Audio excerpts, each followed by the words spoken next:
Our guest this evening is Leslie Diuguid, artist, master printer, chromist, and founder of Diuguid Press.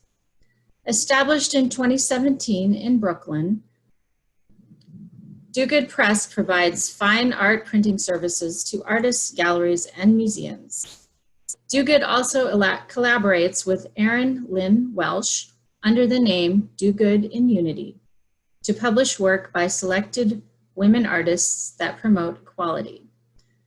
Proceeds go to a charity of the artist's choice.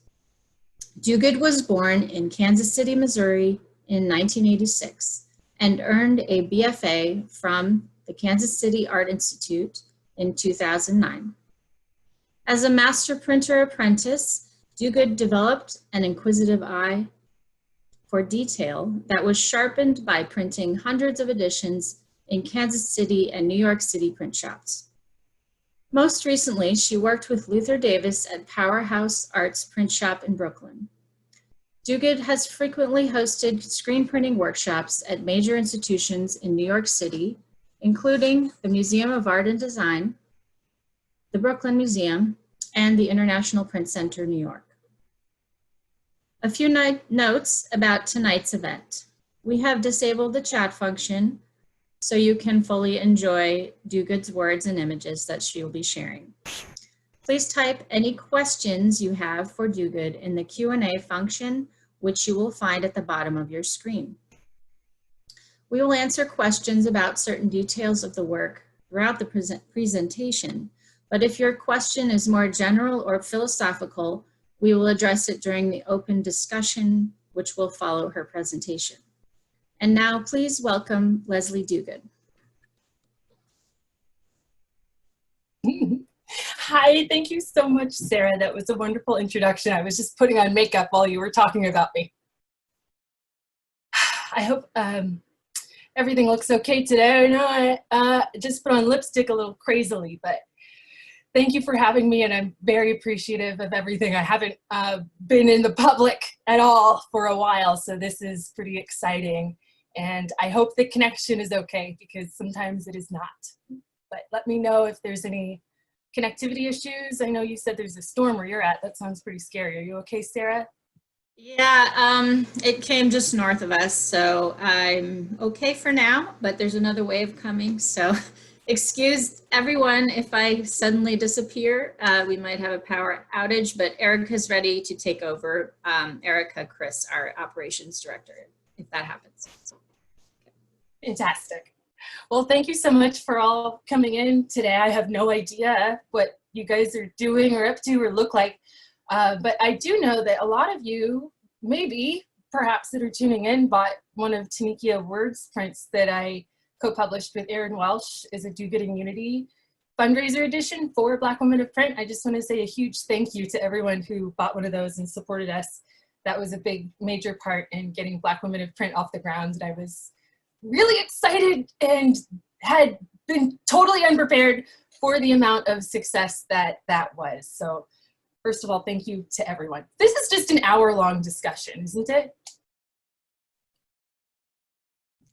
That's correct.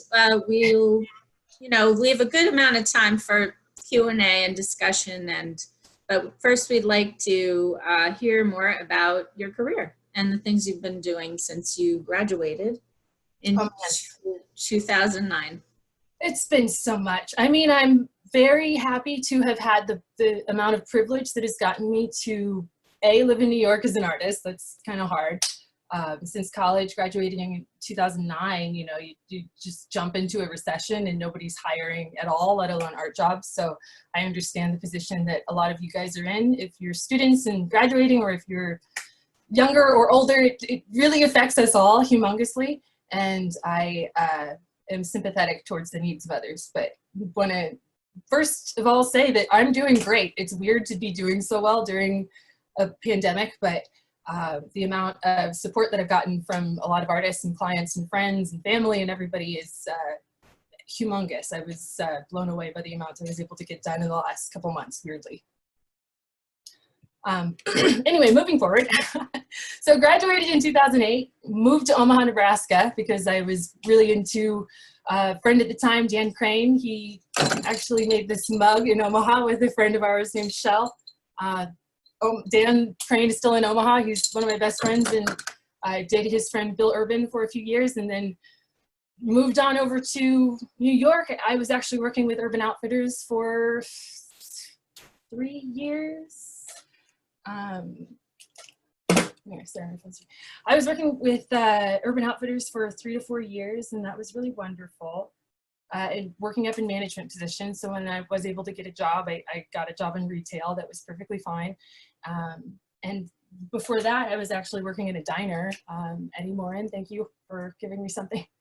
And he is a really great supporter of artists and a weird, fun guy in Omaha. So he owned a restaurant called EG's Tasty Foods and loose meat sandwiches. Why not? But anyway, I'm from Kansas City, Missouri. You know, I grew up there and had a great childhood. And my dad was, you know, a big supporter of my work. My mom was also very supportive. So great childhood. Moved to Omaha because I just didn't want to live in Omaha. I didn't want to live in Omaha anymore. So I'm sorry, I didn't want to live in Kansas City anymore. So I moved to Omaha.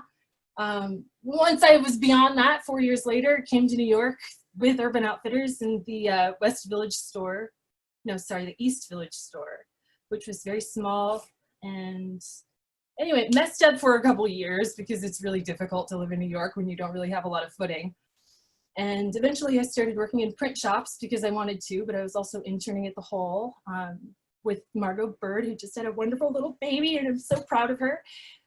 But so anyway, moved up into working at K-Rock eventually, lots of other shops in between and lots of other jobs here and there, and some come and some go. But I ended up at K-Rock and really loved it and met a huge community of really amazing people and friends and stuff I was really excited to do and be a part of with the book fair scene and going to MoMA PS1. And around this time every year is my favorite, so it's really exciting to have something special to release today. I realize there aren't any lipstick on my teeth, but I just don't care. We're just gonna go with it. You're fine. I didn't even notice. I was like, So yes, but so you have really focused on screen printing in your career, correct? This is your main yeah, jam. I just like doing the same thing over and over and over. Yeah. Nice to have That's a job requirement for a master printer, I'd say. Yeah, I mean, I made that title up for myself. I didn't really get the dudded that ever, but you know, I was making business cards and didn't understand the process. So now I kind of have to stick with it, even though I kind of took that hat off because it's never, you have to be given that title by a different master printer, and I never got that. So well, it's coming. I love tradition. So All right. I have a long slideshow, and I've been let's start looking at some images. Okay, so anyway, I've worked at K-Rock for a few years. I did a lot of curation. Carl LaRocca is amazing. He's also a brilliant thinker, so he is a huge inspiration to the way that I mean, all the people I've worked under are huge supporters of what I do. Nobody's ever tried to stop me when it's like, you're competing with my business and you're doing your business at the same time, you know. I've always been very careful to not overstep and to always be on P's and Q's. So when I ever am at a job, I do my best to focus, stay attentive, and try not to be on my phone too much, but it's hard to separate ourselves from those devices, isn't it? It's so funny to talk to my computer. I haven't done this much, but it's... Yeah, it's a little disorienting, but everyone's watching. We have 38 people out there, so okay. be assured that there are listeners. And yeah, so you have some slides. When did they begin? I began okay, wait, let me organize it before I just flash to the end. Not that it quite matters, but presentation-wise, view this. Okay, wait, escape that so I can make my screen big. Screen share, okay. Sorry, I'm going through the steps. I think if I just share this, oh, I know, I should have done the other one. This one, okay. So I've been in business for 3 years, beginning with this week 3 years ago. So let's go. Nope, that didn't do it. Present. Okay, wait. I can see an image. Yeah, I think you need to switch to presentation view. Yeah. Okay, here we are. Thank you. There we go. So, can you all see this okay? Does this make sense in this format? I mean, not that anyone can respond except for you, Sarah, so. Okay. It looks good to me. I forgot to add the year to this, but I got a lot of connections, advice, and wonderful knowledge through a good friend of mine, Elise Ferguson, and she is an amazing artist and lived above my boyfriend at the time, Royal Jarman, who's crazy supportive, built a lot of the things that I can't and don't know how to. So I have a lot of very talented people around me all the time, and I try to be nice to those that I bet could help me back. So that's always a good reason to, I mean, but even if not, you know. So anyway, this minor arts album cover was designed by Elise Ferguson, and Jared, the publisher, was wanting this for his band's Time in Motion record sleeve. And this was the first thing I got, like right after I started my business. I didn't have a lot together besides having my press and everything. So printing on album sleeves takes a lot of work, and it was actually really difficult to set up. Next slide. But I created a jig that basically had some raised elements with my elevated elevated hinge clamps in the back. And I was able to just slide it on and go for it. But, you know, printing in sets, I'm doing this in my live workspace. Sorry, it's hard to know where to begin with my business. It's been through a lot. But I started in 2017 in a space with Royal Jarman, and we were able to use most of the space as a studio. But I, you know, knew how to print, knew how to do weird setups, and just built this whole shop for myself in a space where I knew I could and nobody would stop me. And I was really careful to not make a mess, but you know, that's been a lot of my life and habits as a creature in this world. So I have a drawing rack that's 20 shelves deep, and I think I put 4 on each shelf, so it's a bunch. And did that several sets for each color. So that's how that broke down. Look how cute, yay. Thank you, Elise. And Jared, that was a really fun project and one of the first, although it was also one of the most things I've ever done, but that was also the first. Another most was with Alexandria. I'm not sure how to pronounce your last name, Alexandria, but I really, Zygmunt, she's a very talented artist as well, and works with the New York Times as an art director, creative, very talented person. Not sure about what she does with the New York Times exactly, so don't quote me on that. But this edition was 22 by 30. That is exactly my bed size. The vacuum table needs to be a certain size to accommodate certain size things, and I maxed myself out with 22 by 30. When she asked for this, I was like, okay, but like barely I can do that, maybe. So I asked my friend Lauren for help. Thank you, Lauren. And this is a video of us doing it. And you know, the paper has to be bigger so that you can trim it down to be the right size. So I think it was about exactly the size of the press plus a little hang off.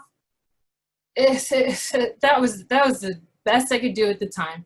And I actually messed up a bunch. So I think she wanted 100 and I gave her like 60. But thank you, Alex. I, you know, do my best with what I can do and try to warn people about the variables. But it was a really nice teamwork situation. All around us are Royal Jarman's paintings. He's a really amazing painter.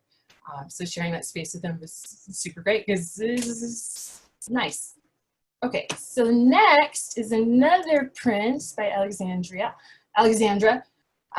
called Totem. That was much smaller. It was in an edition of 100 Totems. Cinder Gallery published it, and yeah, it's on French paper, same as the other. Tiny, and I think that there were 100 of them. Yes, that was quite a few. Next we have Amanda Martinez. Actually, that piece is right here. I don't know if you can see my face also, but that original drawing is in my room, and this is a picture of the print. It was published with Victory and Mo Gallery, and they are really amazing because they let Amanda and I take over the conceiving and doing this at all. We came to them with this project. Amanda already had a really amazing show figured out. She has a great mind for kind of sculptural elements and piecing together pieces to be bigger pieces, and they all kind of have a different aura aesthetic because she hand carves everything and makes them look robotic, but she actually does it with her hands. So she has an amazing craftsmanship detail eye for perfection. So working with her on this was super fun. It's graphite ink mixed with base, an addition of 25, 3-color, 12 by 16, yes. And this is on BFK, so I had to really prime this first. And you can kind of see the different gradations that are happening with different densities of graphite ink, and I probably half-tone base. So it has a bit of a shiny quality similar to her original, and I just thought that was very appropriate. Amanda is just so special, so I didn't want to mess this up whatsoever. And I don't think I did. It looks great. We have a couple technical questions from the audience. Do you prefer to use oil or water-based inks? This is from Dorothy Cochran. Good question, Dorothy. I prefer TW water-based inks pretty exclusively, but I have been a big supporter of Jacquard because their finish is amazing, their price point is also great, and they have just a really nice cleanup quality too. So Jacquard is my second favorite ink. Well, first favorite it's just different for different types of production, you know, so, but water-based ink is my favorite. All right, we have one more from Regina Gradis. What is BFK? And this is a type of paper, but I'm not quite sure what it stands for. It's just thrown around. Do you know? I'll have to Google it. I should know. I don't know what that stands for. But nobody knows. It's probably something French. My guess is that it's a town in France that's maybe Reeves Paper Factory, I do know, has been around since the 1200s. Wow! And it has, its prime printmaking line of paper. It's called Reeves BFK, and it comes in about 5 colors or 6 colors. So you prefer BFK when you print, generally, or you used it just specifically for this edition? Yeah, I mean, this is 2018, you know, so I had been in business for a year. I'd been working at K-Rock for about 4 years, and I quit by then also. So I was on my own, working at Alexander Henrici's, and on my own means I don't have a shop to use. Carl would let me use the shop after hours because he's very generous. But anyway, I was just using whatever I had offcut of. And Reeves BFK is actually terrible for projects like this. I primed it first and sealed it all white, and that left a better surface for stuff. But generally printmaking, because it's so floppy, is just it expands and contracts too much with humidity. But it's not my favorite, no. Erica has looked up what BFK means. It stands for the original owners of the paper mill, Blanchet Frere et Keebler. So now we know. Okay. Ew. Oh, okay. So yeah, it does relate to the paper mill and the owners. I love that. Okay, so moving on. This is more Amanda, and yeah, I just really like to use 305. I have a tattoo, 305, and it doesn't stand for Miami anything. It's just in reference to a screen printing mesh that we all know, I hope.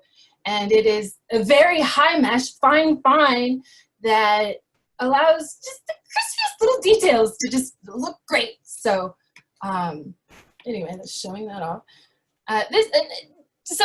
This is a misprint, and you can see how shiny it is. I take little slivers out and then overlay them in other parts so that you can kind of see the gradation and how, oh, I'm sorry, no. This is a sliver next to the original. That's what's happening. And I wanted to see where I was at with this mid-tone that I mocked up and did. I do drawdowns quite a bit, so I can see what I'm up to when I overlay different colors to get new ones. But this is Amanda signing in my studio. I really love taking pictures of people signing because it means they approve of the work that I've done for them, and it really takes a lot. This is the original in the corner and the print down below, so made it a little bit larger, and that was a really nice project because I really love Amanda and her work is great. Okay, moving on to Erin Welsh. Erin Welsh is also very special to me because we collaborate with Diuguid and Unity. Before we, no, this is after we started Diuguid and Unity. Yes, 2018 was 17. I'm sorry, I messed up years. But anyway, Erin is also a painter and really great painter to where it's very hard not to take all of the details and run with them because I just really love her juicy colors, and they're all kind of landscapes. The way she paints is just really beautiful. I'm failing to give better description words to describe her work, but let's talk about the print. How about that? So it's called Glory, the Publisher's Uprise from 2018. This is a holiday edition series where they asked a few different print shops to work with an artist, and I think they asked the artist to pick the print shop, and Erin chose me. But I was working with Alexander Henrici at the time. He was one of the first American fine art print shops specifically. Before that, there was just mostly commercial work going on-ish. Don't quote me on that. Kind of made that up. But I do really like the fact that I was able to work under him because the crazy things we were doing at the time was taking artworks that were scaled and painted and then printed and printing the films that someone hand painted. So it just had a lot of weird layers below what you could actually see. It was a very painterly process that's super old school. Alexander Henrici is a really amazing printmaker and historically significant in a lot of ways, but working under him and taking that theory of what he could make work on my own stuff was really great. So anyway, Erin's amazing, and because I was working at Henrici's at the time, it made it easier to mimic his style, but with computer generated effects to kind of build up what I knew would have to be on top and change colors and temperatures and tones and all the things you can do. You can kind of see a drawdown sheet in the corner in Royal Shoe, and it has a lot of tests that I do to see if my theories can work. Here's me figuring that out.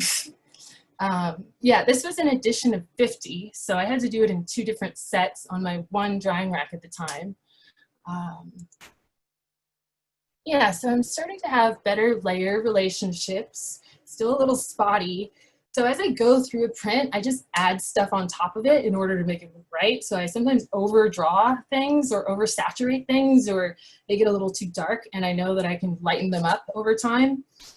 It's a very painterly way of screen printing, but you know, all the work I do, I figure out in Photoshop and then make that black, print that out, and then expose, you know, how it works. But I just finished an edition this morning.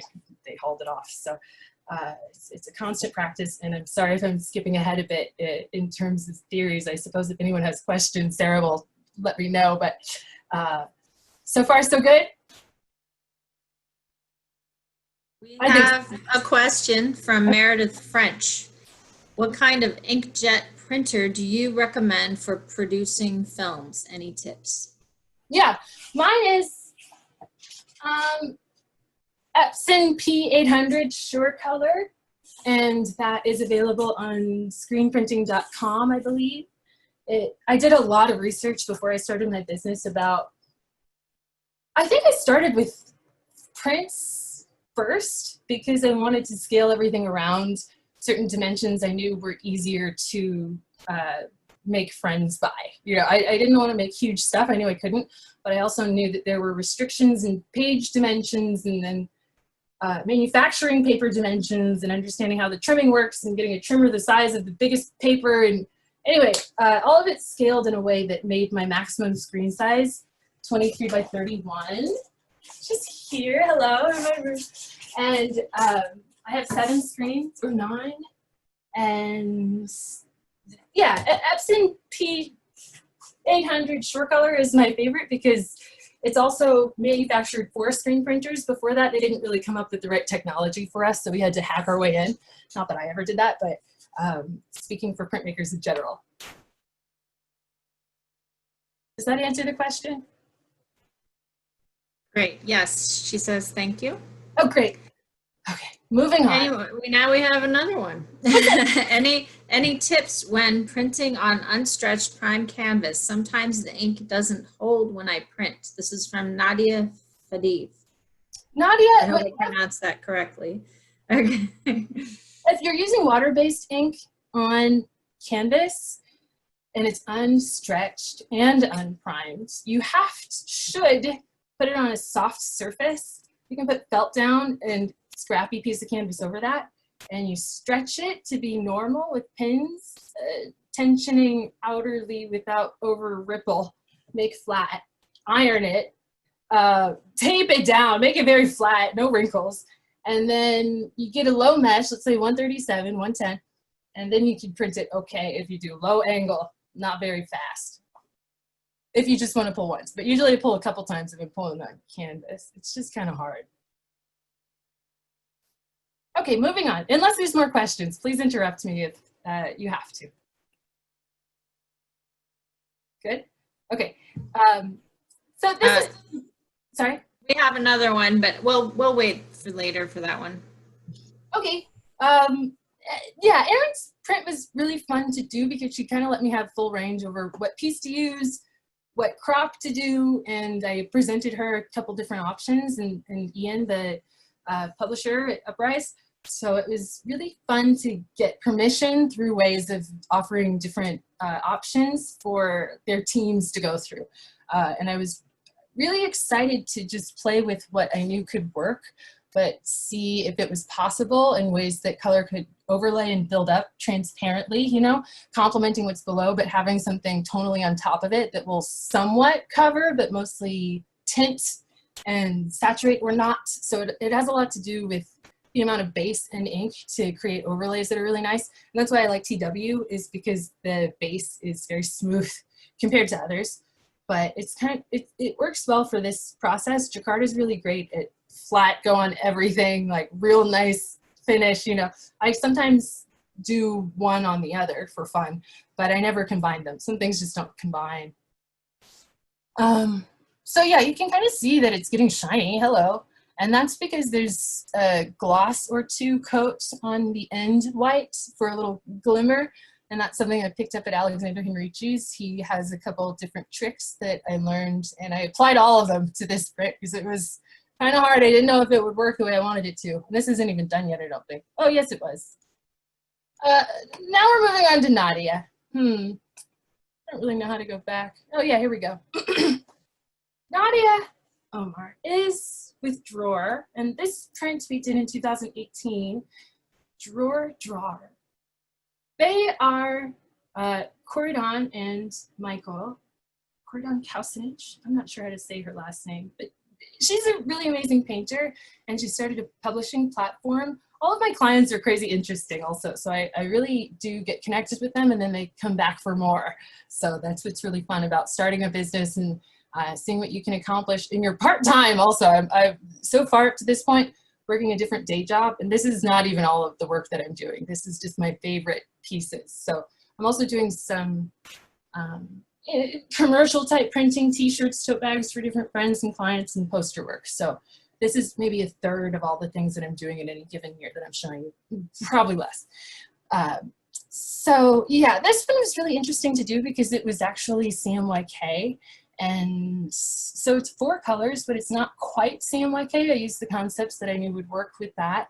And you can kind of see it coming together just with cyan. It's a very small halftone up close, I think. Yeah, it's a halftone. Yeah. And you leave negative spaces for the yellow to sparkle, but the yellow also needs to tint. So when I put that down, you can kind of get it. No, I guess it maybe is bitmapped. I'm sorry, I forget how I did these things. But it was really great to just experiment and do small processes on, you know, mess ups early on and use those in different ways that could fix the better part. So separating out the weirdos from the batch as I went made it easier to do tests like this on his halftone. See, I knew it. But I really love small, fine, the little dots, the littlest dots is really my favorite. But at the same time, for those of you not familiar with halftone, it's that sort of grainy pattern that you can see there in the blues and purples. And it's part of commercial printing generally, or that's how it was invented, but it's now used, of course, by artists in their work. Yes, thank you, Sarah. I do a combination of what I know from commercial printing and jam that into different requests that artists give me for what I think could work. So it takes a lot of experimentation to get to any point of success. But this halftone dot you see is the same way newspapers are made. It's the same way that if you look really close at a cereal box, sometimes on the side flat, there's different registration marks that sometimes just don't line up at all, but the image still looks decent. And so you're just combining transparent cyan, transparent magenta, transparent yellow, and the key layer, which is black. But those colors combined make every color perceptible almost, not really. You really can't get the full spectrum. So that's why it's nice to do experiments to see what that can achieve, because it just makes everything into a photo basically. And I really like it. But there's the spot color on top of those circles, which needed a fluorescent boost at some point. I had to just do a bunch of tests on top of this. It was just confusing at some point. And there's maybe like a darker blue on top of parts of that blue, and things push and pull as I go. So it takes a lot of experimentation to get to any point of success. But I feel like this print was really successful because it achieved a small corner of her larger painting into something that worked in an editionable format, but different than what the bigger picture looked like. It was just a nice detail of a way larger piece. So I really like her process a lot. Yeah, it was nice to see that detail of the halftone and all the layering there. I think it reminded me of from a distance, looks like lithography almost. That's my trick. I try to make things look as so tricky. Although I have no patience for lithography. It takes too much levigating and it's not flat. But way to go, lithographers. I cannot do that. That is really beautiful. I'll try my best to make things look like your process, but they're just not. Oni Liesel, moving on. Is with Cooler Gallery, and this is from 2018. Cooler Gallery is the first gallery I printed with for Naomi Clark, and this is about a year later. I'm not showing you any of the works that are on my website already because that's available, and these are pieces that I haven't really spoken to much beyond a post a while ago. So it's nice to kind of go over what happened to get to that point, but I forget stuff. So let me know if it gets confusing. So these two are a set called Goodbye. Goodbye is backwards, and this is hello. Goodbye has purple hair. Hello has a pink boobie. Oni is great and really so fun, and their work really speaks to what the gestures that's going on, and the flirtation with the page is just, this is so juicy. But it's a lot of different, it's a lot of different colors in one that it's a lot of work to print Oni's work because I have to print each color, but sometimes I can print two colors. It's only 12 by 18, so there's not really enough space to print two colors at once. Sometimes I do, and they kind of bleed in, and I'm like, it's not worth it.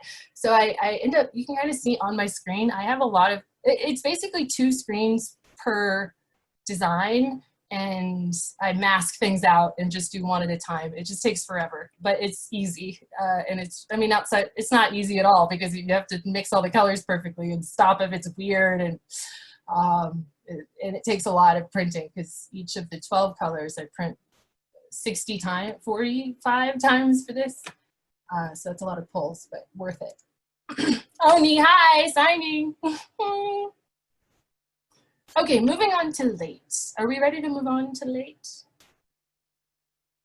We're ready. It's, we have about 20 more minutes. Oh, sorry, let me go faster.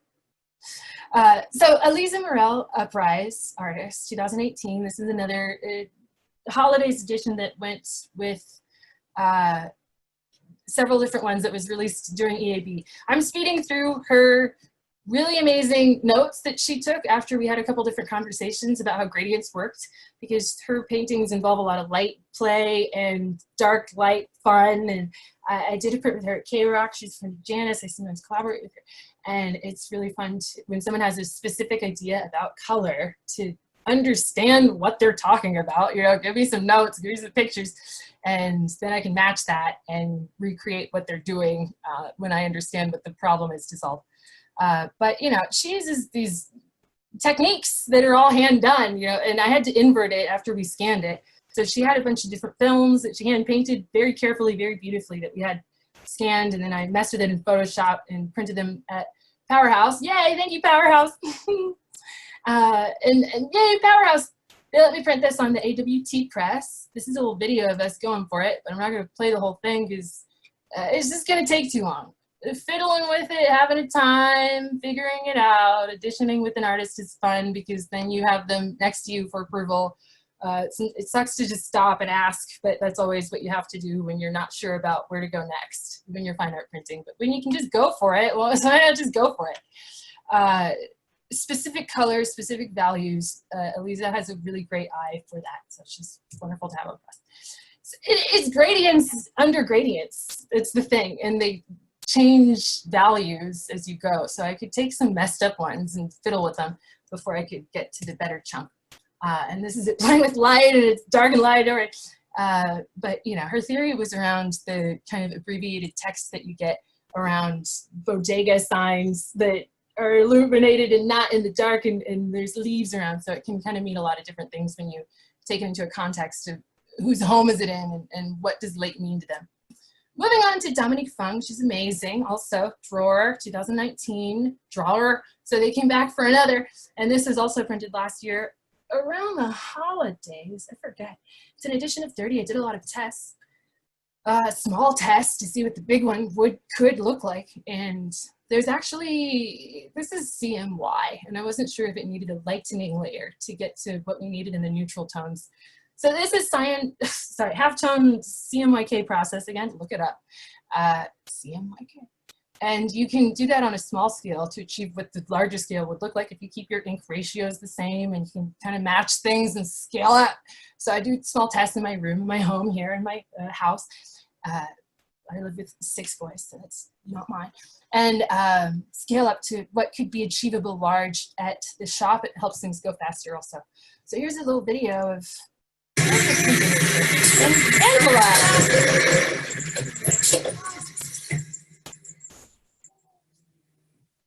Yay, it's done. That was the very end. Oh, that was hard. But there's another little video. Oh, I'm sorry. I missed it. Oh, Angela, I have to show you Angela. She's a really great helper, and she's really, this is not a good video of her. She's just, oh yes it is. She's paper handling and doing something taller than she can reach. She's a good girl. Wonderful woman. Okay, moving on, we saw that. So Maya Hayek, I'm just in a panicky hurry now that I know I don't have a lot of time. Maya Hayek is also great, obviously. We know her. She's very famous in the world of the art. So when she came to me for doing an edition, and I know she does every so often, I was really excited and for sure wanted to say, hell yes. But there's a lot of different funny things that you can't quite see in this. It's a variable edition. I forgot to put that. She hand painted each layer every night. We printed, I'm also working a day job as I do all these things. So this is from 2019. I was working at Powerhouse at the time and still with Royal in the house we lived in. And we would set up and print. No, she hand painted her films and brought them over. And there's a video of this that'll make more sense. But I'm just cycling through. Here's us having a time.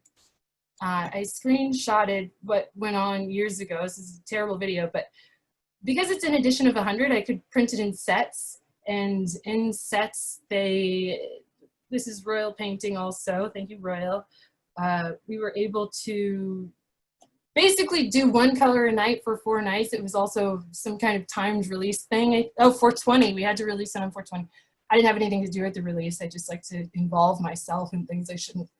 But it was a great fun time, and you know, one color a night, why not dress up for what you know is going to happen.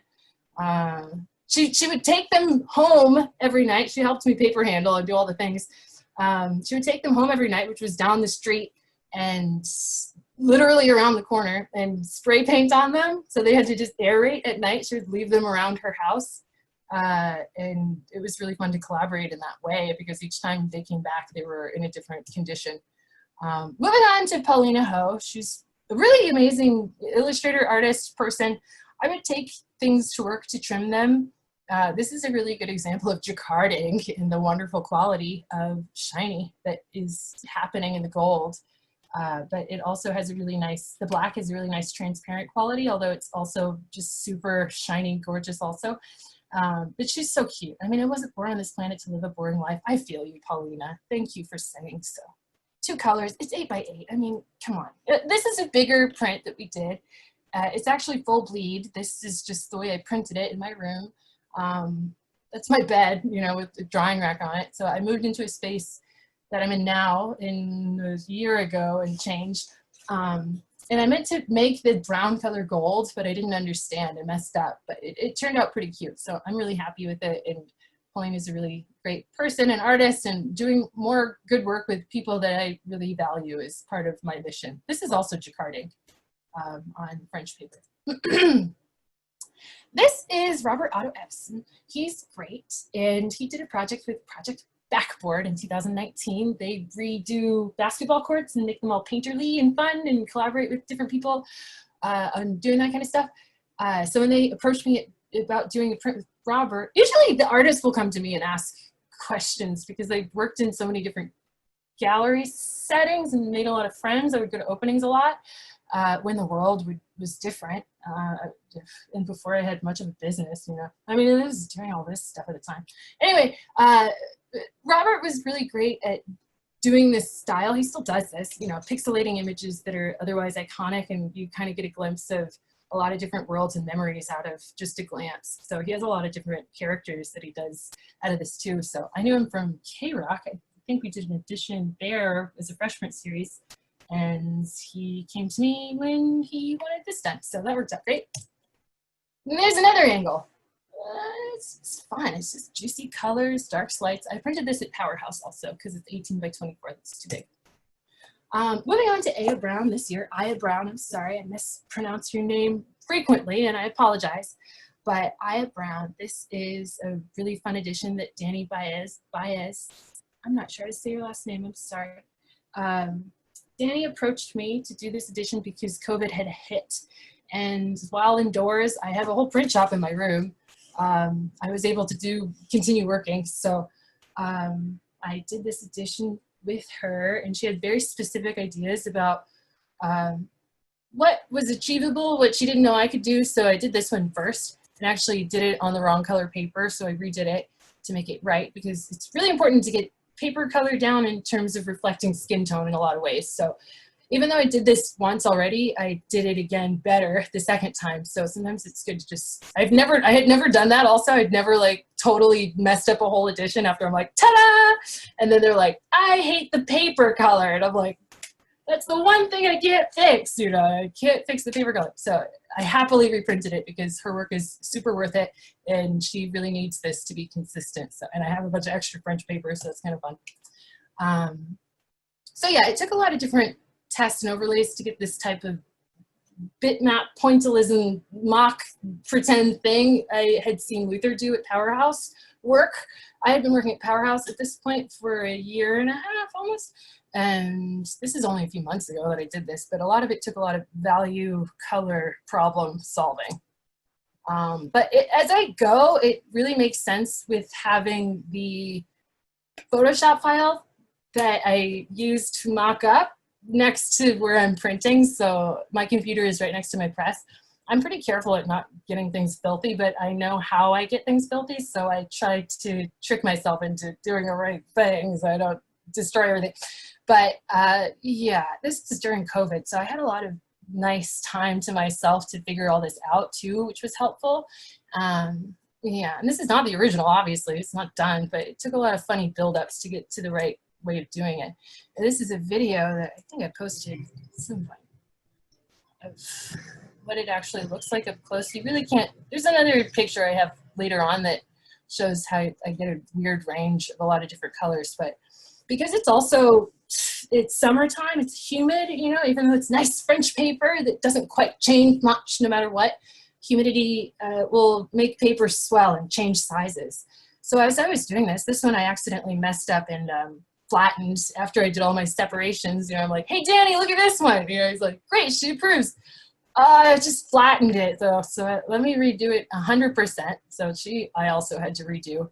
But I was really happy to do this because my goodness, the blues in this wonderful woman, you know, it's really more easier to do good work when the work you're recreating is already so powerful. So I really wanted to give my hats off and best job I could to Aya Brown because she is a really amazing person, painter, activist, and I really want to play double dutch with her, but I keep messing up and not being able to. You can kind of see the undertones that go into this, and I sometimes have to draw back and redo things after I print them all the way, so some things just aren't there enough, and I just need to sometimes use that same screen and redo it. But you can kind of see, if we go back, that the lightest layers are white. So the under part is all white, and I kind of build it up with tone and try to match what has to be matched against the paper color. It took a lot of going back and forth with this, but it has a lot to do with Cmyk theories overlaid, but I had to do a lot of tinting as I went to get to the right direction. Sometimes I'll split an edition and just take a little part of it and mess with that set to keep the good set separate and perfect still. But this was a really crazy problem. It's also the time of you know, George Floyd being murdered, you know, and I have this stretch problem. So there's a lot of problems in the world, really big ones that are not this. This does not count as a huge problem. But, you know, having George Floyd and a lot of different political, emotional things going on at the same time in the world was crazy distracting. And I was really, really emotional, let's say, at the time, and still am, you know, in a lot of ways. But so this problem that you can see here is called stretch. It's not my favorite because it's awfully hard to fix. So sometimes because it's so humid, because it's summertime and I don't have air conditioning, I don't have space or money for that in my room with a door to the backyard, I would just blow it off. Anyway, paper expands when it gets impregnated with water, and you can see I printed the first white layer first, and then I'm building up darker on top of that. And this is a set I was messing, no, maybe I redid this entirely, I forget. But I had to stretch the last few layers 1/16 of an inch. I had gotten a really nice ruler at the time and measured what the stretch amount was to fix what needed to be fixed. To make it look like that, I mean, you can't even tell that there's a stretch problem. Look real close, you can't. Okay, moving on. Now we have the MTA worker. Similarly juicy, fun color things about her. And I was really enjoying the tonal and color play between the blues and the darks of their skin that are really more orange at first, but I tinted them to be normal human looking. With Aya's help, we were doing a video and kind of worked remotely through getting anything done. But I really, really value having communication with the artists that I'm working with so that I can be confident about what I'm doing and try to communicate what I'm doing to get to a point that I think will make sense when it's done. But it takes a lot of trust, and she really trusted me with making this look right. So you can kind of see that it starts CM, it starts cyan magenta, tinting both to look normal as I overlay. I do a lot of tests to make that kind of tinting look normal later. Because sometimes you put in some fluorescent pink in your magenta and that over crazies it. And sometimes you just do too much yellow. I have trouble seeing yellow. It's just a thing I know I have a problem with. So I have to test yellow a lot in order to get to the right place with it. And you know, when I'm doing tests like this, I continue to put them in my cycle in the edition pile. So they end up getting finished. They just have some weird part in the beginning that helped me figure it out at some point. And it's usually put in that pile because I dinged it in some stupid way or messed it up early on.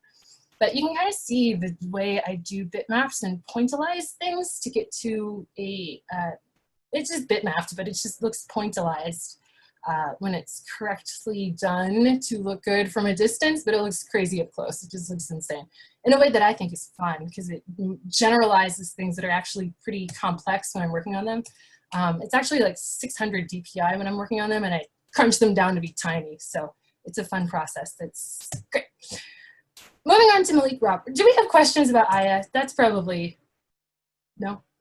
Nope, no questions right now. We do have more philosophical questions to get to. So do you have a lot of more slides, or where are we with the sharing? There's not a lot more. There's only 3 more artists, and I can go through them real fast.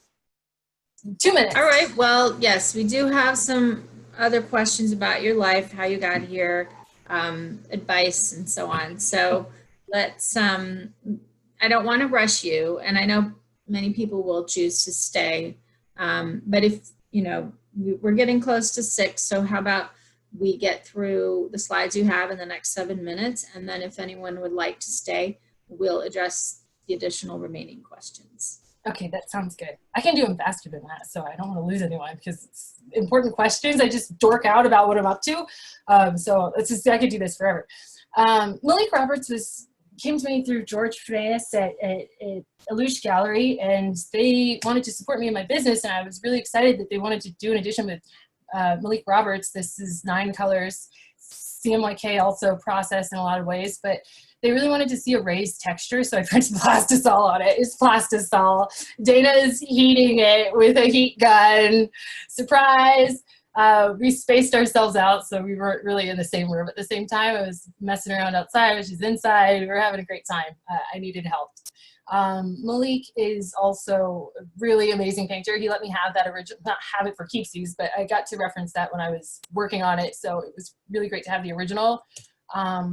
Okay, Oni Liesel, again, wonderful. Love you, Oni. This is our second run. I had help from Janice Skull, and she is really amazing colorist. So Oni went through and figured out what Pantones each one was, because I forced her.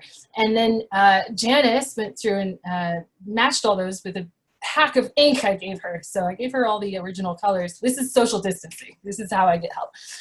So I gave her a bunch of colors, and she made them all look nice. Thanks, Janice. And you can kind of see how I go through and check things off when I have notes with where to go and a couple screens with all the things and some maps. It can be a semi-fast process, but you see each color, I have to hand print each one. There's 80 of them to start or something, and hand print each color. So it's 12 plus 14 times 80. That's how many times I pulled it. And that's kind of the way it works with the setup. I just mask things out and make it so it's easy to just do one thing at a time. Pingzoo, thank you. Cooler Gallery. Oh my God, it's 20 colors. I didn't know what the title was. Edition of 60. Lots of different crazy things going on in this. So you can kind of see there's a purple, yellowish, and what else is going on? Blue. And I really wanted to make it really light in the back so it sucks you in, and not so dark, but neutral in the middle. So tonally, it ends up being kind of boring in the middle, light, dark wise.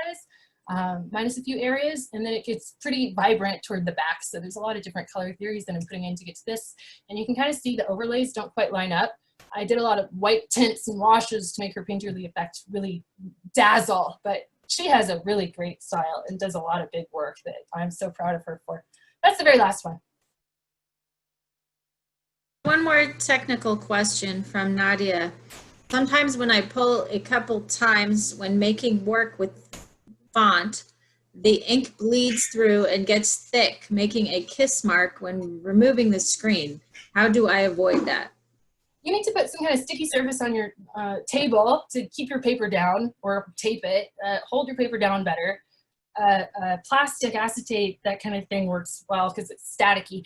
And you also need some off contact. That's the amount of distance between the screen and the table surface so that you don't end up blobbing out. You need a high mesh, and you got to push hard. That's my advice. We can be out of video mode. Stop. Okay, so let's get to some questions that have come up that I think are best discussed in a more open discussion format. And one of them is, how did you, in the beginning you were talking about how you started working at in the retail sector.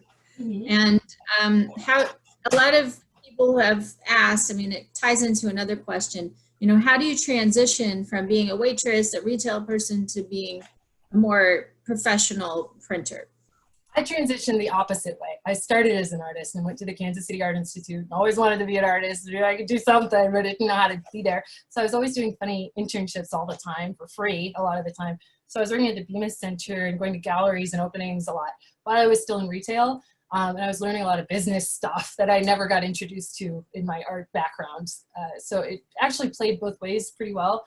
And I transitioned out of the business world with both hats. In order to get back into actually I started commercial printing when I was in New York and Kansas City, and then transitioned into fine art because I forced myself, not forced, I enjoyed going to galleries, but I met a lot of people that got connected me through as I advanced and they advanced, we could do prints together when they came up and became necessary. Yeah, it's always a personal path, but I think internships are definitely key to, it was certainly in my case, very key to transitioning from that same kind of work pattern to being a more professional artist or art-based career. I have So to yeah. shout out to Anna Bugbee because she is the reason why I worked at Powerhouse. She was an intern at Cmyk around when I started. And so she was still in college, but when she graduated, she got the best job ever at Powerhouse at Excel with Luther. It was one and then began the other. And when she left, she just didn't want to live in New York anymore. She recommended me because I was nice to her at Cmyk forever ago. So that was really nice to have that little friendship pay off, but always be nice to interns. Yeah, and it's the best place you can work. I mean, we all know Cmyk is a great screen printing, you know, printer here in New York or Brooklyn. And if anyone wants to learn more about Cmyk, there's a great podcast on pine, copper, lime, and you know, but it's been around. They do all kinds of things, so I'm sure you learned a ton there. Oh my gosh, all of it, yeah. So there's a question about how do you have any internships yourself for printmakers, or I would expand that question to say, do you know of any internships? I imagine since you're just getting on your feet that you may not be ready for interns, but I'll let you speak to that. Good question. I like helpers, and I have friends come help me and have a backyard where we can all space ourselves out and be safe. And that is a way that I'm able to collaborate with people now.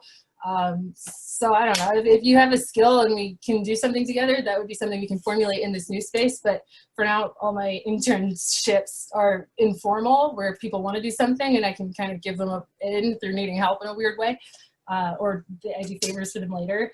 But internship-wise, Powerhouse Arts is going to be a great place to do an internship when it's possible again. It's just not yet because it's too COVID out. There's every internship is worth it. You get paid, you don't get paid, you get treated away, you take that knowledge and bring that into your next thing. So I'm going to have interns when I get this new space off the ground, but I'm building it out with tangible spaces. Michael Urinsky, Cooler Gallery Connection. He's a wonderful person and very talented architect. So he's helping me do my build out of the dreams. To get the space going. And when I do that, I'm going to have an intern per project. So whenever I do an edition, I'm only going to do one thing at a time. And I'm going to have a professional helper and either artist or intern with me to do an edition. I don't want to have a bunch of projects, a bunch of people in a space at once. It's tiny. Yes, because nowadays New York requires that we pay our interns, and I'm happy that they do. So, anyway, another question is how do you find your first clients? How do you, when you start your own business, you know, how do you get that rolling? Good question. Naomi Clark. She's a really great. Well, yeah, it helps to have an in through doing lots of legwork to going to openings and meeting people. If you put yourself into the place you want to be, you can get there because you just do one step at a time. So I was really enjoying myself, meeting all these people, mingling, going to shows, you know, dress up because then you just get noticed, you know, so I'm always decorating myself so I can find other decorated people and have something to talk about. And then there's more interesting things as we go. So I got started because I had already done a lot of work and a lot of people knew what I was going to do because I asked them, and then they were like, let me do a print with you, says Naomi. Cooler Gallery can do it. We'll all do it together. And so I just sold out of that. That was on my website, but now it's done. Thank you, Naomi. And from there, it just skyrocketed. Yeah. So. I mean, it's really like any other profession.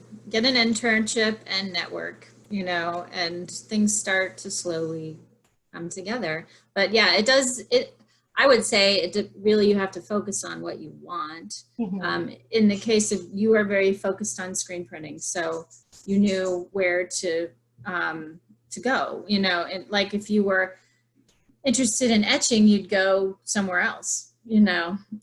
So it cool, and I did it before school. I did it in a funny thing in New York. Anyway, I had a lot of different experiences with screen printing specifically, and could build on that to something specific that I wanted to do. I did a lot of commercial printing, t-shirt printing, all the things, but I, you know, wanted to be an artist and serve other artists without money being the grab all the money. I'm also working at Cmyk at the time when I started, for a year or two later, so I didn't have to have clients. It was just a thing I did for fun. All right, Jordan asks, how did your love for and knowledge of color theory develop? Cmyk, of course, it's another Cmyk answer. But it was further developed at Alexander Henrici's. I left because I got that opportunity to work under him, and a friend was working there, and he said that, you know, work with Alex and learn all the things, but sometimes we would just run out of color, and Alex was out to lunch and we had to make more, so I was always the one to just make it real fast. So if you have pressure of making sure it's perfect and you have space and time to do a lot of theory work to figure it out, tinting with Cmyk is always a good idea because it's pure color into funny things that might not be right. But I have a good sense of color because I've had to do it professionally for quite a while. I heard Elise Ferguson say that recently on the Deep Color podcast. It was a long time ago when I just listened to it. But the more you mess with it professionally, the easier you can have an eye and a taste for it in a field where you're just having fun versus having to do it to match something specific and hard. There's a story with that. I think every printer I know loves color. You know, it's just such a big part of, you know, the whole process these days. I mean, of course, back in the day, you would only print in one color, but everything has changed, and now it just involves all this layering. And I mean, some people do work just in black and white, but you know, with screen printing, that's usually not the goal with screen printing. And yeah, my work is different. I'm learning all these things as I go with my business also. So Alexander Henrici's, I learned how colors can relate to things when you have to do 50, 60 color prints, 40, 50, 60, I don't remember what they were, but you know, polished air, oh my God, you know, you do polished air prints and you're a laborer in it, you can't help but know, like, that's how that's made, you know, then you take that and run. Yeah. Well, we have one more question from the audience, and then I'm going to ask you one of my questions, only one. So the question from the audience is, what did you get out of your education at the Kansas City Art Institute when you were a student? Do you miss anything? I don't miss being a student. No, I was so young and stupid then. I've learned so much through doing everything the hard way.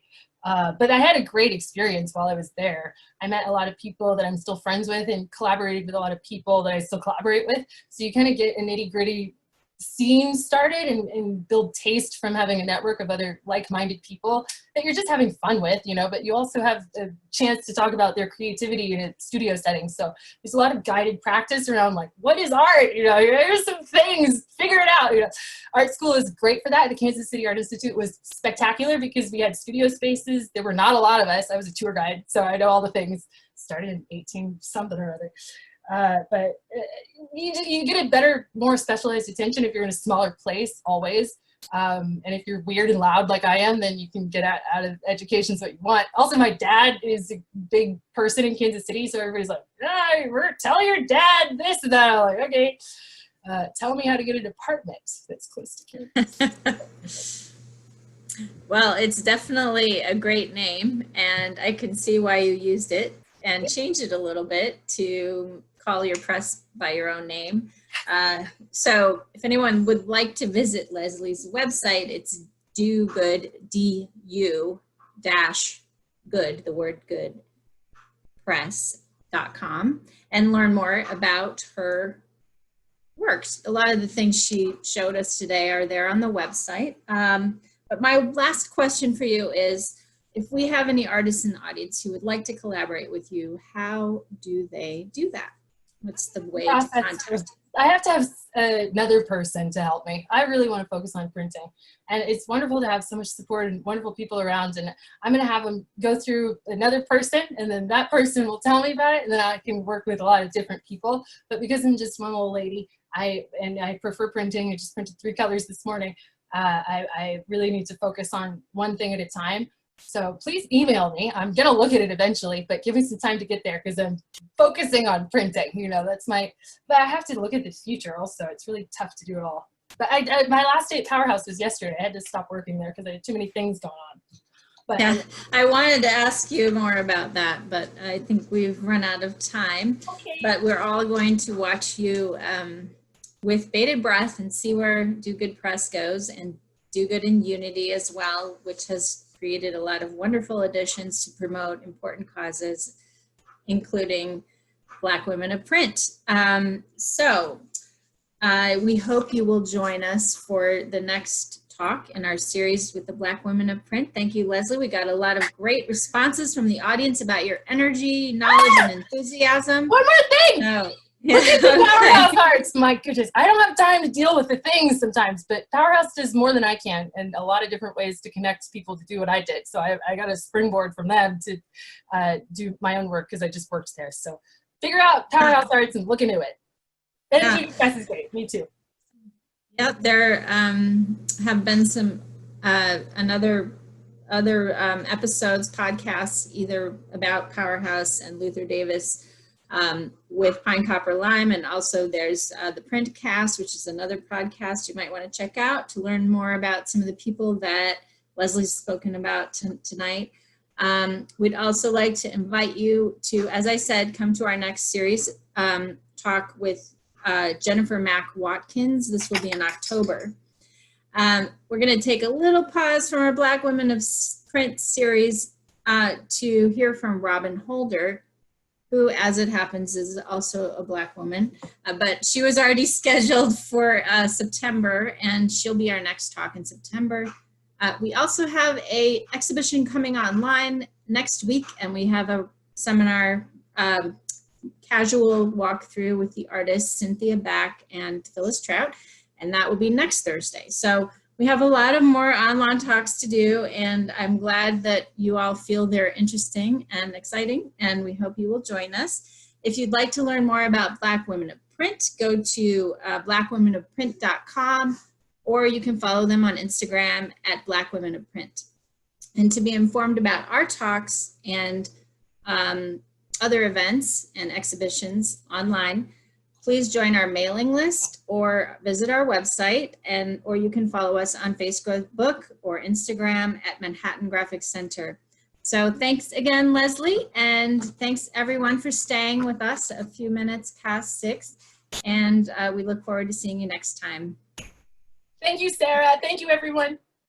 Have a good night.